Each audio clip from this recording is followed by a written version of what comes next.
Okay, so as you can tell from my introduction, the focus of all the work I've done over the years is plants and vegetation and seeing them as habitat for all the other living things that exist in our natural world.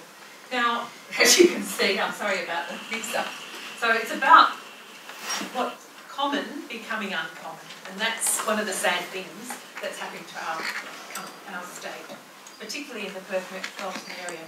One of the things that the information I've used in this and is related to work that I'm doing with Greg on the flora and vegetation of the western suburbs of Perth. So we've been looking at the historical records and reconstructing the sort of vegetation that we felt was there before from the information we've got from the entire plan. So this is an aerial view I found on the web, which gives you a good introduction to Perth, to where we're going, and I can get the arrow. And we're particularly looking at this transect across here. Okay. So what was it like? This is an early picture done in 1827, and it's from Kings Park, which we've mentioned previously, looking towards South Perth and then looking up the Canning River. So I've located it on that aerial I showed you at the beginning, and you can see it's all wooded, or forested, we would say. And that's how a lot of it was explained. One little interesting patch, and you can see how different it is. This is the South Perth Peninsula, and here was a huge lake with big beds of rushes in it. So one of the things we've been finding that some of the interpretations of the early vegetation have not been correct, because sedge beds were interpreted as grassland. So they were seen as pasture, but they weren't. They were very different than what was described. Well, interpreted from the description. Okay, we've had massive impact, Europeans, since we got here, particularly in the Fremantle area where that red arrow is. Used to be an area where we had what they call the Seven Sisters. So imagine 7 Raybold hills, which is basically what it was like. And we've used that limestone to build. So we've grossly altered the landscape. And here is a picture of Bushland Hill before it was developed for housing, showing you the active mines. And you can still go in there and see the mining faces on Bushland Hill. All right, so what we've got, this is a relatively recent aerial photograph, and it's showing you the bits that Simon talked about. Here's the bold-type bushland, here's Underwood Avenue, and here's Kings Park. Now, right within the centre of our city, we've got remaining transects that were like typical of what was on the Tom Coastal Plain. It's not impacted. It's Raybold Hill's been mined to a bit, but nothing like that. The hill has not been removed. So the significance of this area is great in a whole series of terms, in landscape values, landform values. It's naturally vegetated. So it's this picture of the world as it would have been that functioned for millions of years, and it's continuing to function with no support from anything but the rainfall. Even if that rainfall's declining, it's been through declining rainfall before. So we've got these areas that are part of the original landscape that have been through all these trials, not like what's been changed with Europeans. Oops, it must be on a timing thing. Okay, all right. So we've got this irreplaceable heritage in this landscape. Well, one thing I just wanted to point out, we have altered it. There used to be a sandhill where that arrow is. That sandhill's been removed. It's just to the west of the Gilgrey Oval. Whoops, the arrow's gone. Just here, and it was a hill, and it disappeared, and now it's a housing estate. So we're on top of Raybold Hill, so we can see through native vegetation, and the trees you can see there, the canopy is of chewits, and chewits are forest trees, so this is something to remember as we go on. The other way, we're looking to the hills, and right through the hills it almost looks like it's completely vegetated. So this is what the cockies see. This is what our birds flying, insects flying through the air are seeing, these high points, and the arrow is pointing to Underwood Avenue bushland. At this point in time, this photo, it's very easy to see because it was just after the fire, and if you look at this, you may be able to see there's a brown stripe at the point where it's pointing. Okay, now Underwood Avenue bushland's central to this transect.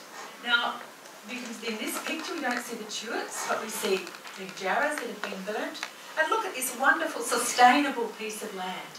These were burnt, and already, when I took this early this year, the xantharias, the grass trees had already sprouted, and so will the jarrah. It's sustaining itself. You can see across to Perth, across Kings Park. Now, when we do conservation planning, well, you want to actually know what the patterning is of the natural world. And we use plants to do that. And we talk about how much of an ecological community we want to keep. Now, because some work had been done in the 1980s and 1970s on mapping the vegetation of the Swan Coastal Plain, and they mapped them in these things called vegetation complexes. And Underwood Avenue Bushland is what's called the Karrakatta Central and South Vegetation Complex. And features of it is the chewit, jarrah and marri, the same plant that the bird outside's been eating. Are the forest trees of this combination associated then with Banshee woodland. So it's actually an open forest. See how I've underlined it there?